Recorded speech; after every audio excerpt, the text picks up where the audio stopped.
You're rocking with Behind the Beats from the Beat Yard, and I'm your host, just some guy named Jay. What we're doing in this one is we're interviewing producer and songwriter Olatunji Mason. Olatunji Mason is best known for taking Caribbean and African and international sounds and sampling them and flipping them and putting that old golden age boom bap to it. He's worked with Shabba Ranks. He's worked with Krumb Snatcha, and also a lot of international artists overseas. And we got him. He's in the spot today. We're doing an interview with him. And before we get into that interview, I just want to give a shout out. I want to give a shout out to one of our sponsors, the Giant Blast. For all you beat makers that are listening to this, and you need to get your beats out to a broader audience, get your beats out to other artists.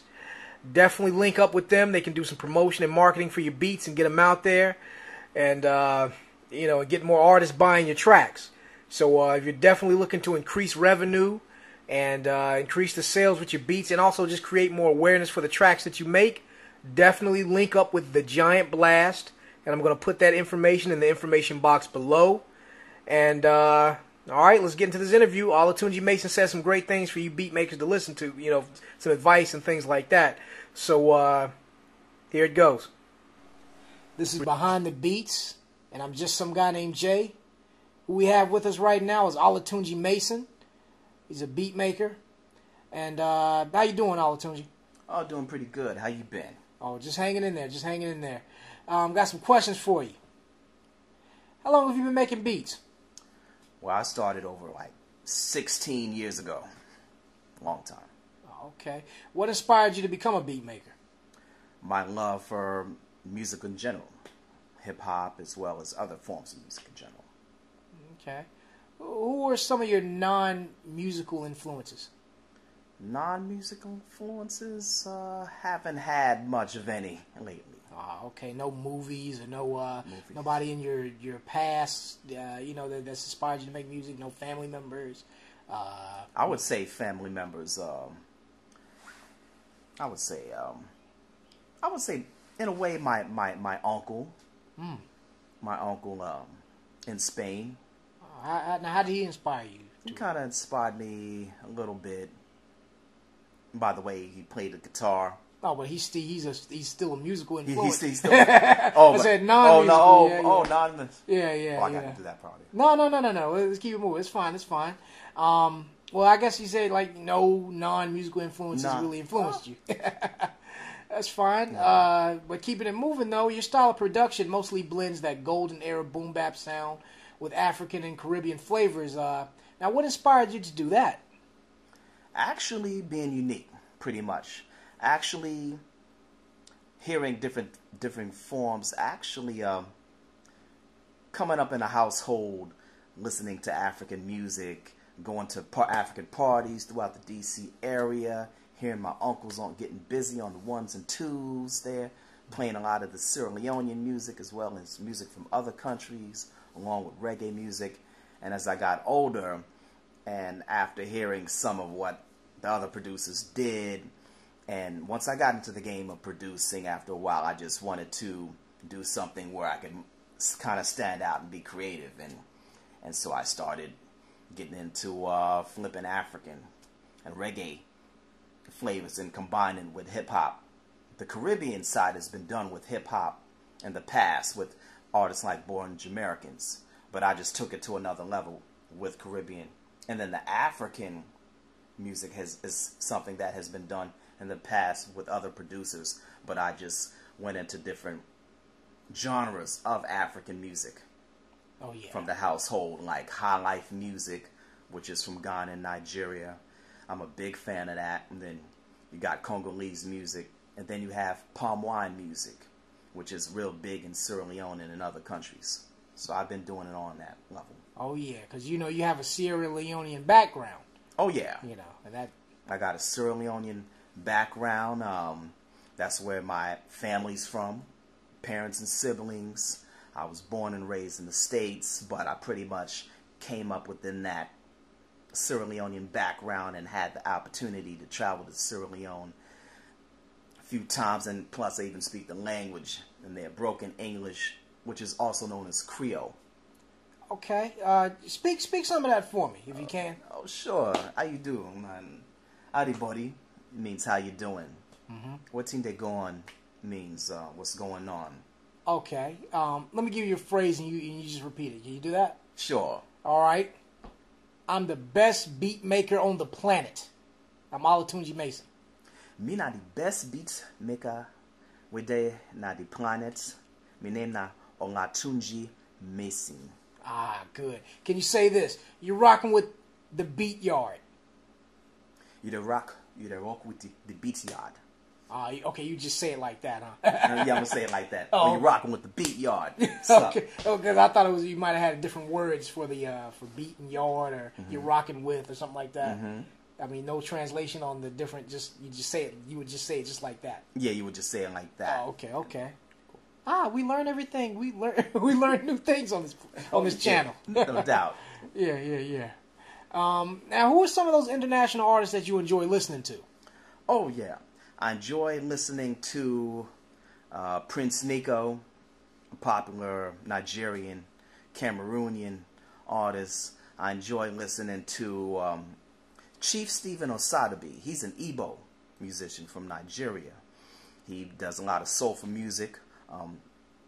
He's the one who I enjoy listening to the most. That's where I get my inspiration from. I like listening to Oliver the Q, another Igbo artist. I like listening to Fela Kuti. He's Yoruba. I like listening to a lot of Sierra Leonean artists. My cousin Bunny Mack, he came out with a hit song called "Let Me Love You," which is a late '70s tune. And believe it or not, Wanye used the joint on one of his albums as a bonus cut for My Sweetie and shot a video. He used My Uncle, where he sampled from my uncle Bunny Mack, my cousin Bunny Mack. Sierra Leonean musician based in London, England. You can Google him. Oh yeah, definitely Google him and definitely get your history on that. Get your history on that. Because a lot of these beat makers, when they flip samples, it's always good to sometimes see where they got it from. Sometimes I'm not snitch on them or anything where they snatching samples from, but definitely that's something to know. The original. Oh yeah, and I must say my uncle too. Uncle Donald Mason, that's my father's younger brother in Spain, Barcelona, Spain. He's been he's a classically trained musician, started out in Freetown, Sierra Leone with a band, and then traveled to Spain where he ended up and where he's currently at there. He's currently over in Spain doing his thing, and he's one of the few and the only musicians that I've seen playing with his teeth. Can you believe that, ladies and gentlemen? Playing with how you seen that go down? Like how you see him like explain that, seeing a live show him doing that? Actually, as a matter of fact, I think I saw him do it either the second time when I visited him in Spain, or the first time I visited him in Spain, and I also saw some photos of him actually doing that live. Okay, yeah, that's some kind of experience right there. It's some kind of experiment that he's gotten into, and I wonder how it's questionable how he does that. Oh yeah. But that's original. Oh yeah. Yeah, because music runs in the family. Okay. Throughout that Mason family. Okay. You ever considered making a beat with your teeth? I wish I could. Who can do that? Who can do that? Yeah, that'll be something. Oh, somebody with a platinum plaque would have a big wall of platinum plaques. Probably tried that one time, huh? Okay, let's get back to you as a beat maker. Exactly. Who all have you worked with? I worked with tons of artists. I worked with Shabba Ranks. I worked with Krumb Snatcha. I worked with Ghetto Fello. Was the first artist that no one really knows, but he's a Sierra Leonean artist based in City, the DC area. I worked with him. I worked with Simeon Brown. He's a family friend of mine from West Philadelphia, it was where I really, really got my first experience in an actual studio, laying down material with him almost 10 years ago. I worked with him, also worked with Denero, which is like he's a Sierra Leonean artist, a big time Sierra Leonean artist that blew up back there, and his first few albums that kind of went to the higher level. I was behind some of his projects. Him, Black Leo, him and his cousin Supa, and I've also worked with other artists like Blaq Planet, the original Blaq Planet. Ladies and gentlemen, believe it or not, it started out as like a 4 or 5 member group in the D.C. area, in Alexandria, Virginia. We were working on putting it together. An album. We had an album in the works, which never came out, but we had a couple songs. And one of those artists, the lead artist, his name is Daddy Moose. He's a lyricist from Freetown, Sierra Leone, based in the D.C. area. He was living out in Alexandria. We linked up through a mutual friend, Salone Ishmeal, a Rastafarian storyteller, folklore, and singer, who put me on to him back in 2004. Then we formed, once Blaq Planet formed, I would commute from my house in New Carrollton, Maryland, to their apartment complex in Alexandria, Morningside apartment area, to link up and go over some ideas. And they would use a studio in Alexandria off Duke Street to record some of our early material with an engineer named Derek, who really hooked it up lovely. And then as time went on, the group kind of dispersed. Some of the members went their own separate ways. They had families and so forth. And I relocated to Charlotte. And a few years later, I reformed Blaq Planet with myself and Ston-city, an artist from Uganda, East Africa, that I met outside of Central Piedmont back in March 2007. And our chemistry has been so tight that we've been constantly recording for about 6 years now in the making. And even though we don't have an album yet, we've constantly been doing songs, working on a mixtape album and an album. And so we've been recording off and on, and we've been together and kept it moving. Definitely. So that's how we roll. Oh yeah, definitely. Now on the topic of Ston-city, how would you describe him as an artist for people that may have heard him yet? Lyrical, creative. Very creative. Yeah, and he's very deep. Okay, now you've worked with many different artists from many different genres of music. Now, what is your favorite, genre of music to artists from a certain specific genre of music you like to work with the most? I would say it's the African. African. Because it's so, I have such a passion doing it. It's fun. It's creative. Believe it or not, it just made Olatunji original, made me stand out. And I have so much fun. I guess maybe it's because I'm connected to the community. And even before I started getting into it, I was always, I guess, from going to various African functions, Sierra Leonean functions, weddings, fundraising dances, and being amongst those people in the loop, and always even hanging around even some of the artists that I'd never even worked with, like Shadowboxer and W.A.F and Cat House, and just being around those guys. They inspired me to do it, and I have so much fun doing it. Definitely. Now, moving forward, who would you like to work with in the future that you haven't worked with already? I would like to work with, I'd like to work with my uncle, Uncle Donald Mason. I'd like to work with him. I'd also like to work with Vicki Forna, a Sierra Leonean gospel musician, a gospel singer. I would also like to work with Cat House, believe it or not, W.A.F, West African family. They're pretty much booming in the D.C. area. I would also like to work with Shadowboxer. Shadowboxer, he's hot, ladies and gentlemen. Believe me, he's Sierra Leonean's best kept secret. And I think I would like to, I would love to work with Wayne Wonder, because me being a big fan of his on the reggae tip, I'd love to work with him. Now, you recently met Wayne Wonder. That's actually something that could be that's actually something that could actually happen really soon. Oh yeah, because you've gotten in touch with his management and you guys politicked and so yeah. Oh yeah, we politicked. Actually, he came down. He performed at a local area Charlotte venue called Tropical. Getting the name wrong. He performed at Twilight. He performed at Twilight near North Lake Mall, Valentine's Day. It was on a Thursday. He came down and performed all his greatest hits. And when he came down and performed, I had the opportunity to meet him after his performance, chat with him for a little bit after performance, chat with his manager, DJ Undertaker from Brooklyn, after his performance, and just politic on what it is I do, what it is he does.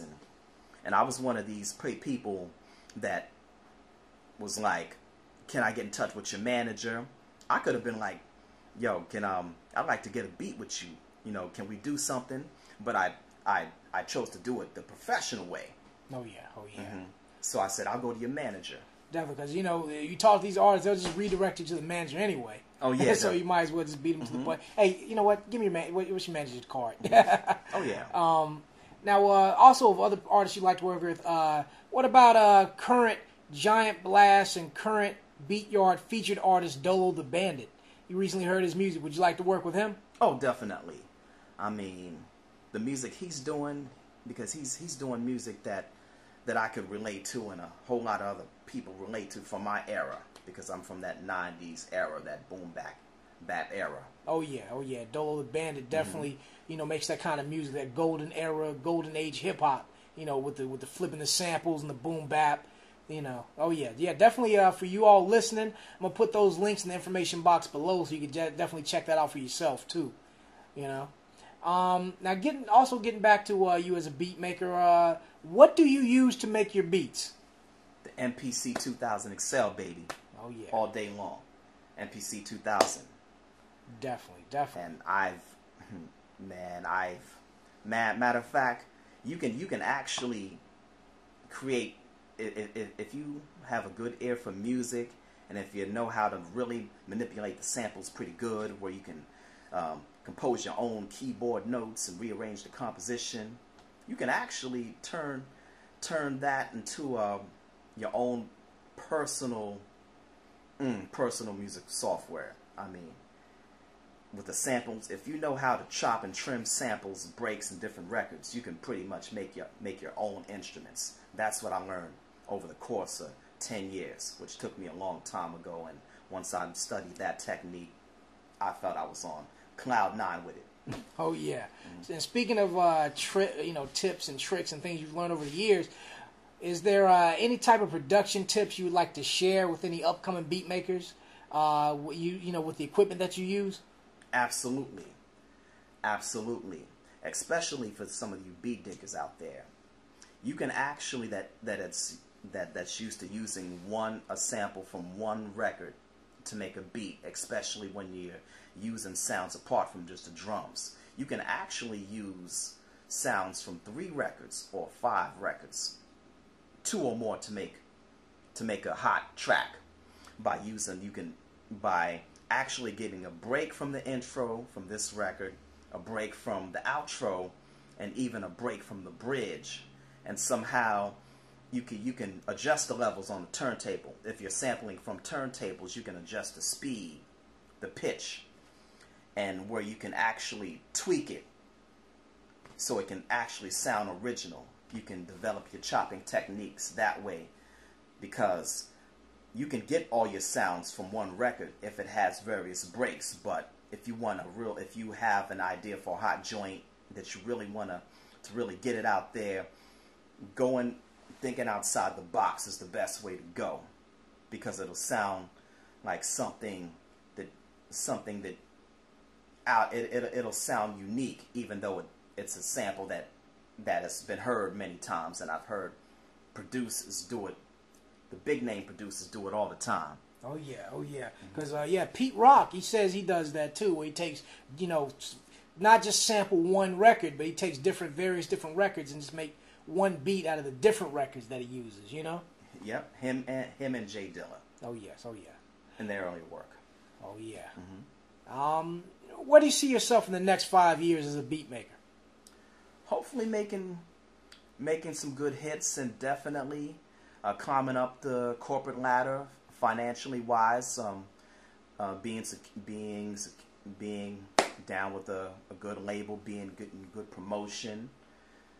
Pretty much getting good promotion, getting with a good solid team, with a good team behind me, and pretty much doing other things with it, having it featured in movies and so forth. And I also, believe me, being that I'm such an influence on this international hip hop scene, I actually see it being featured in Nollywood films, the Nigerian films that's taken off now, because the African film is booming now than it has been in the past, especially with the market in the motherland is gone, because Nigerian films is just taken over. Now they have a name for it, Nollywood Entertainment, just like they have Hollywood and Entertainment Bollywood. and Bollywood, Middle Eastern, and what I wanted to do was also maybe do a score for one of those films, like a score for a Nollywood film. Have my beats playing in the background if there's a scene happening, or when the credits roll in, or the credits roll out, something like that, and that'll even take me to the next level. Even with the Sierra Leonean movie scene that's even booming too, because my uncle-in-law Julius Spencer was a part of that, and believe me, also there's everyone knows the Hollywood version of the movie Blood Diamonds with DiCaprio in it, but the original movie, there's an original version of the movie Blood Diamonds that my uncle starred in, was a part of, that was produced by Premier Media, which is across the street from where the house where my family grew up, my mother's family, my mother and her family grew up, on Circular Road. That's where they edit these films. So my uncle-in-law Julius Spencer, he's been involved in a lot of film projects and in the past, and Blood Diamonds, the original version of Blood Diamonds, which was shot in Sierra Leone back in 2002 or 2003, he starred in that. So that's something industries for those of you who want to do some research on Olatunji's background. Oh yeah. And we're about to close up this interview. Is there anything else you'd like to plug? Any shout outs? Anything else you want to mention? Oh yeah, I would like to shout out to this whole hip hop community in Charlotte, the whole Queen City hip hop community, the hip hop community in the DC area, all the venues that I attend, Bull and Barristers, Twilight, Crystals that I've attended for the longest. All the DJs out there doing it big. DJ Stacey Blackman from 105.3. Then you also got DJ Badala Brown, who was known as DJ Agony, who used to DJ at the Crossroads, and not the Crossroads, who DJs that this venue that I always go to, Crystals, who used to DJ at Crystals, DJ Badala Brown. He's one of the hottest local DJs. Him, DJ Squidly. I want to give a shout out to DJ Thunder, who I've met at the Caribbean boat ride last year, April last year, that went down. And he's coming back into town. He's doing some things May 11th at the Twilight. DJ Thunder's going to be there, and DJ Thunder's also going to be in Atlanta at the Carnival doing his thing. He's out of Barbados doing his thing. I also want to shout out people like Ladybless doing her thing for Afro-Caribbean radio in Zimbabwe, doing our online radio show out there. Yeah, her, definitely want to give a shout out to her, and basically all the DJs, all the producers and up-and-coming artists that's going out and really promoting good music.